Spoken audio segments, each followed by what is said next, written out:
As we move into the last episode of Volume 6, I thought it'd be a good idea to look at where all the characters currently are and what role they may play in the finale. Let's start with the main cast, RWBY. While many think that RWBY is just going to eye blast all the Grimm in 2 minutes, I just don't think that's the case. She's barely able to stand up right now, and she's basically out of aura.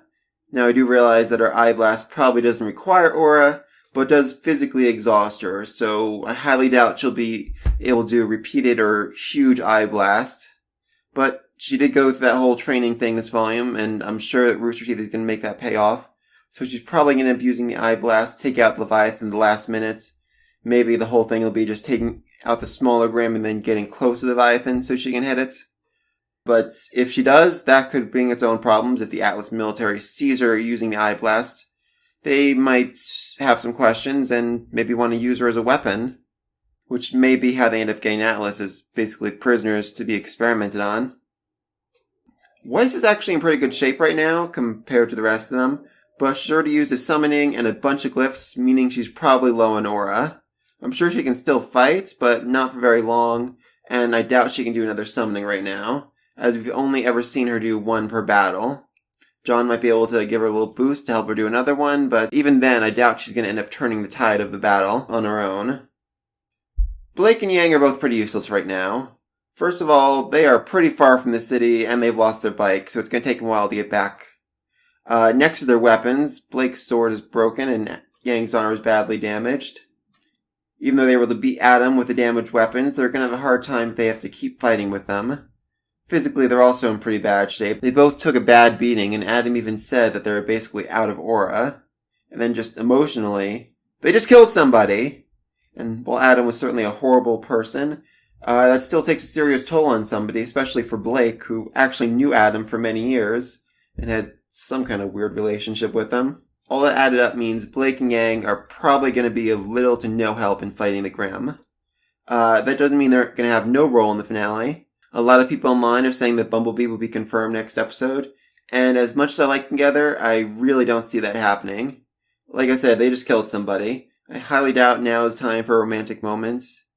SAO did manage to make it work, kinda, but I doubt that's the direction Rooster Teeth is going to take things. They might do what they did at the end of Volume 4 with Ren and Nora holding hands as they fly away. If you don't believe in Bumblebee, you don't think it's a thing, you prefer Eclipse, that's fine as well.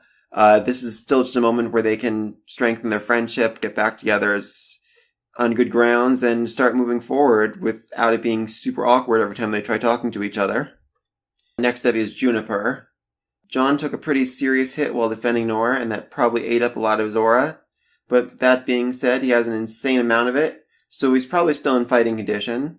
He also has a semblance to boost the power of anyone on his team, or possibly help them recover so they can fight. He might team up with Ren to block out the town's emotions, or with Nora to redirect all the mech's energy, or with Crow to make all the Grimm trip over their own feet. He's definitely going to be more motivated to save the town than anyone else, given that his sister and her family lives there, and he's definitely going to want to protect them. Nora took a big hit along with John, though it's unclear how much damage she took and how much he was able to absorb. She is incredibly strong and should still be really useful in taking out some of the Grimm.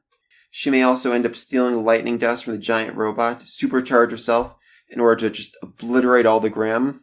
Think Thor. Next up is Pyrrha. Yeah, I'm sorry for that one. But many online have speculated that the red-headed woman is actually Pyrrha's ghost.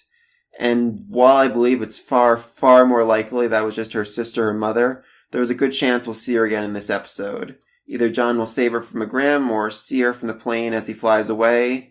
Doesn't feel like she was just a one-off character. I'm sure we're going to see her one more time before everything's said and done.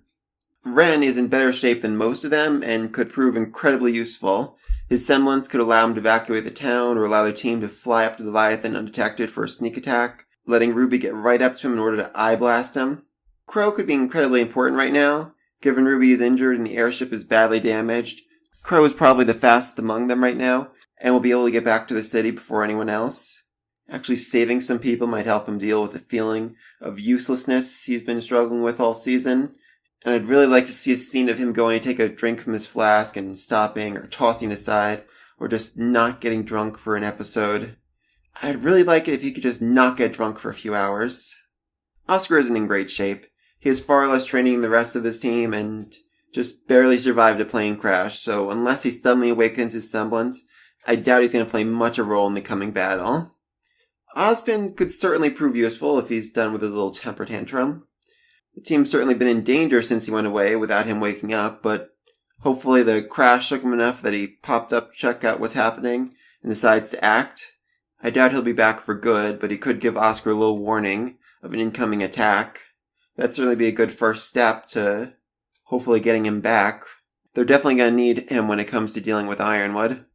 Maria. Alright, I'm just going to say it. I do not trust Maria. I have never trusted Maria. I could easily see her betraying the gang. For one thing, she somehow managed to get off a mountain after having her eyes cut out while surrounded by knocked out assassins.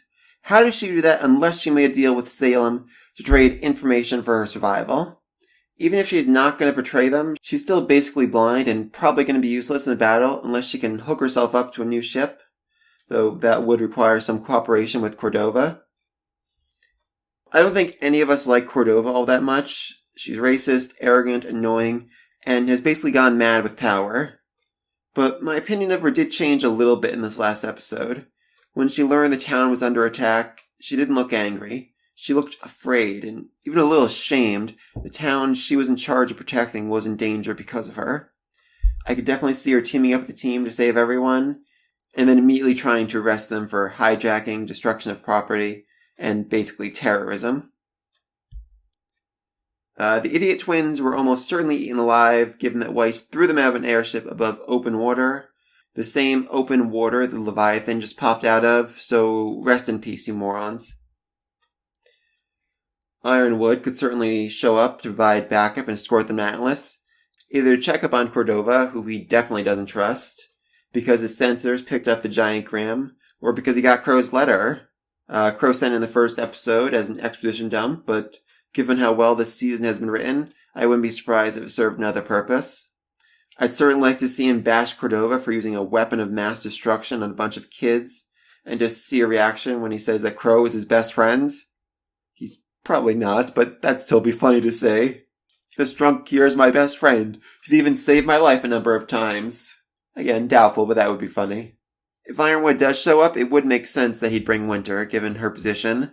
It'd certainly be interesting to see Winter's reaction to Weiss being there, given their complicated relationship, and the fact that she was basically stripped of her hero status and almost disowned.